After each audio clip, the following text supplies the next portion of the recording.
आज की कहानी का शीर्षक है राजा की मूर्खता। प्राचीन समय की बात है। कौशल राज पर राजा महेंद्र राज करता था। प्रजा उसका सम्मान करती थी और साथ ही उससे भय भी खाती। राजा की सबसे बड़ी कमजोरी थी उसकी रानी निर्जरा। वह उसे बहुत प्रेम करता था। उसके बिना एक भी पल रहना राजा महेंद्र के लिए मुश्किल था। विवाह के 3 वर्ष पश्चात निर्जरा जुड़वा बच्चों को जन्म देने के बाद चल बसी। राजा पूरी तरह से टूट गया। वह अपनी पत्नी के बिना अब कैसे रह पाएगा। वह आग बबूला हो उठा, इस जुड़वा औलाद ने मुझसे मेरी पत्नी को छीन लिया। मैं इनकी मनहूस शक्लें भी नहीं देखना चाहता। ले जाओ इन्हें यहाँ से। इन्हें इनकी नानी के पास छोड़ आओ। राजा ने अपने प्रधानमंत्री हरिराम को निर्देश दे दिया। लेकिन महाराज, हरिराम ने कारण जानना चाहा। चुप रहो, तुमने सुना नहीं मैंने क्या कहा। मैं अब इस बारे में कोई बहस नहीं करना चाहता। मेरे आदेश का पालन हो। राजा भड़क उठा। जी महाराज, जो आज्ञा महाराज, हरिराम हकलाता हुआ बोला। एक और बात, आज के बाद मुझे मेरे राज्य में कोई बच्चा दिखाई नहीं देना चाहिए। उन्हें यहाँ से भगा दो। राजा ने कहा, महाराज ये ठीक नहीं होगा। हरिराम साहस जुटाते हुए बोला। क्या मतलब है तुम्हारा? राजा महेंद्र ने रौ से पूछा। प्रजा अपने बच्चों के बिना मर जाएगी, हरिराम विनम्रता से बोला। ये सुनकर राजा महेंद्र सोच में डूब गया और फिर बोला, ठीक है, बच्चों को राज्य से बाहर मत भेजो, पर उनका बचपन समाप्त कर दो। मैं कुछ समझा नहीं महाराज, हरिराम ने अचरज भरे शब्दों में पूछा। मैं चाहता हूँ कि बच्चे अपना बचपना छोड़कर बड़ों की तरह व्यवहार करना सीखें। आज से सब बच्चों का उछल कूद करना, खेलना और खिलखिलाना सब बंद। पर क्यों महाराज? मैं नहीं चाहता कि कोई भी बच्चा मुझे मेरी जुड़वा औलाद की याद दिलाए। उनका ध्यान आते ही मेरा खून खौलता है।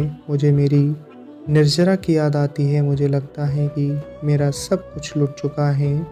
अपना सिर झुकाकर हरिराम वहीं खड़ा रहा और कुछ नहीं बोला। पूरे राज्य में यह ऐलान कर दो कि मेरे आदेश का पालन सभी बच्चों को करना होगा और उसके माता पिता भी दंडित होंगे। राजा बोला। अगले दिन से आदेश लागू हो गया। लोगों में मूर्खता भरे इस आदेश को लेकर काफी रोष था, लेकिन वे राजा के सामने इसका विरोध करने से डरते थे। हारकर उन्होंने अपने बच्चों को जीने का नया तरीका सिखाना शुरू कर दिया।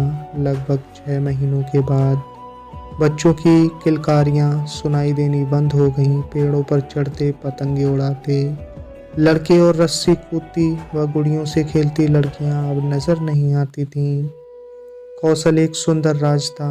तरह तरह के फूल, विभिन्न आकार के आकर्षण, पेड़, मीठे फल, कई प्रजातियों के पशु पक्षी इस तरह प्रदेश को प्राकृतिक सौंदर्य से परिपूर्ण राज बनाते थे। लेकिन जल्द ही सब कुछ बदलने लगा। पक्षियों ने चहचहाना छोड़ दिया। जिन बुलबुल और पपियों की कू से कौशलवासियों की सुबह होती थी, वे शांत होते जा रहे थे। हिरणों का कलोल करना और गाय भैंस के बछड़ों का उछल कूद करना सब समाप्त होता जा रहा था। रसीले आम, सेब और अमरूदों से लदे रहने वाले पेड़ अब उजाड़ दिए थे। जैसे जैसे समय बीतता जा रहा था, हालात और खराब होते जा रहे थे। वरुण देव भी प्रदेश से नाराज थे, जिस कारण वर्षा नहीं हुई। बिना पानी के फसलें बर्बाद हो गईं। किसानों में हाहाकार मचने लगी। एक दिन प्रधानमंत्री हरिराम ने राजा महेंद्र को राज्य की बदहाली के बारे में जानकारी दी। हरिराम की पूरी बात सुनकर राजा ने घोषणा की, हमें देवताओं को शांत करना होगा, अनुष्ठान पूजा का भव्य आयोजन करना होगा। मेरा विश्वास है कि ईश्वर हमारी रक्षा अवश्य करेंगे। 11 दिनों तक प्रजावासियों ने मिलकर पूजा अर्चना की, पर कोई लाभ नहीं हुआ, बल्कि राज्य की स्थिति और भी गंभीर होती चली गई। कुछ दिन बाद एक दिन राजा महेंद्र अपने कक्ष में बैठा था। तभी द्वारपाल ने आकर सूचना दी, महाराज, स्वामी ऋषि आनंद जी पधारे हैं। राजा खुशी से बोला, उन्हें तुरंत सम्मान पूर्वक अंदर ले आओ। महेंद्र की पूरी शिक्षा दीक्षा स्वामी श्री आनंद के आश्रम में हुई थी। 5 वर्ष पहले स्वामी जी हिमालय के कंदराओं में तप करने चले गए थे। उसके बाद किसी को उनकी खबर नहीं थी। कुछ ही देर बाद स्वामी जी ने कक्ष में प्रवेश किया। उनके चेहरे का तेज देखते ही बन रहा था। राजा उनके चरणों में लेट गया। स्वामी जी, आप सही समय पर पधारे हैं, मेरी सहायता कीजिए। महेंद्र को गले लगाकर स्वामी जी मधुरता से बोले। क्या हुआ राजन? राजा ने पूछा।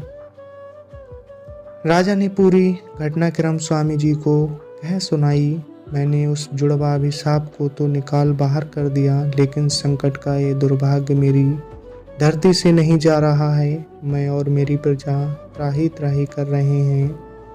स्वामी जी ने शांत स्वर में कहा, महेंद्र, तुम उन दो नन्ही जानों को अभिशाप कह रहे हो।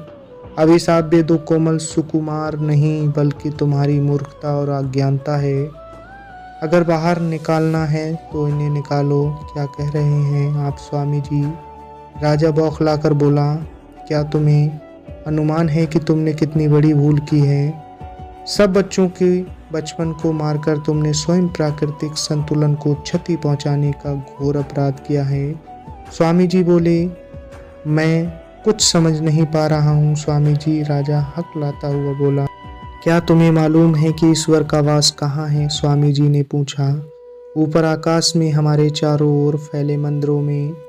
राजा ने उत्तर दिया, तुम्हारा दृष्टिकोण सीमित है राजन। ईश्वर सृष्टि के प्रत्येक जीव में बसे हैं। क्या तुम ईश्वर की महिमा का एक जीता जागता उदाहरण देखोगे? जी अवश्य स्वामी जी, राजा बुदबुदाते हुए बोला। स्वामी जी राजा महेंद्र को महल के झरोकों में ले गए। उन्होंने बगीचे की ओर इशारा किया। राजा ने देखा कि वहाँ दो बच्चे खेल रहे हैं। उनकी आयु लगभग 3 वर्ष होगी। वे दोनों मिलकर तितली पकड़ रहे थे। कभी वे आपस में टकरा रहे थे तो कभी घास पर गिर रहे थे। उठने में एक दूसरे की मदद करते और फिर से वे तितली के पीछे दौड़ने लग जाते। हंसते खेलते उन दोनों बच्चों की किलकारियों का शोर पूरे बगीचे में गूंज रहा था। राजा वही आश्चर्यचकित खड़ा देखता रहा। बच्चे की ये आवाज़ें जैसे उसके मस्तिष्क पर वार कर रही थीं। स्वामी ऋषि आनंद ने राजा को समझाना शुरू किया। महेंद्र, बच्चों में भगवान बसते हैं। वे स्वयं पवित्रता, सत्यता, प्रेम और आनंद की अभिव्यक्ति हैं। कभी ध्यान से किसी बालक का अवलोकन करो, तुम्हें उनमें कभी छल कपट दिखाई नहीं देगा। प्रत्येक बच्चा प्रसन्नता, आमोद प्रमोद और जीवन के परमानंद का प्रतीक है। बच्चों के बचपन को समाप्त कर तुमने स्वयं ईश्वर की उपस्थिति का बहिष्कार किया है। और जब ईश्वर ही चले गए तो क्या माँ प्रकृति यहाँ रह पाएगी? इसी के परिणाम स्वरूप स्वर्ग सी तुम्हारी ये हरी भरी धरा आज उजाड़ बन चुकी है। तुम्हारे देश में केवल जीते जागते सब रह गए हैं। लेकिन स्वामी जी, मैं अपनी जुड़वा संतान पर आग बबूला था। वह तुम्हारी मूर्खता थी। तुम्हारी पत्नी की असामयिक मृत्यु उसके भाग्य में थी। तुम उन दोनों निर्दोष मासूमों पर आरोप कैसे लगा सकते हो? वे शिशु अपनी जननी को क्यों मारेंगे? महेंद्र बताओ। स्वामी जी स्नेह से बोले।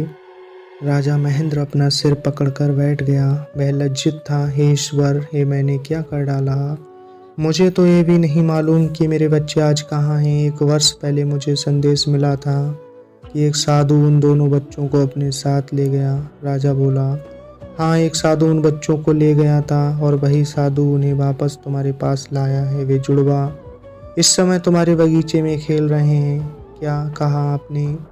राजा खुशी के मारे उछल पड़ा। हाँ महेंद्र, मुझे कौशल प्रदेश की प्रजा और तुम्हारी समस्याओं के बारे में कुछ समय पहले ही पता लग गया था। मैं तुम्हारे बच्चों को उनकी नानी के घर से ले गया। तब से वे मेरे ही आश्रम में रह रहे थे। राजा दौड़कर आंगन में पहुंचा और अपने बच्चों को देखने लगा। दोनों बच्चे खेल रहे थे।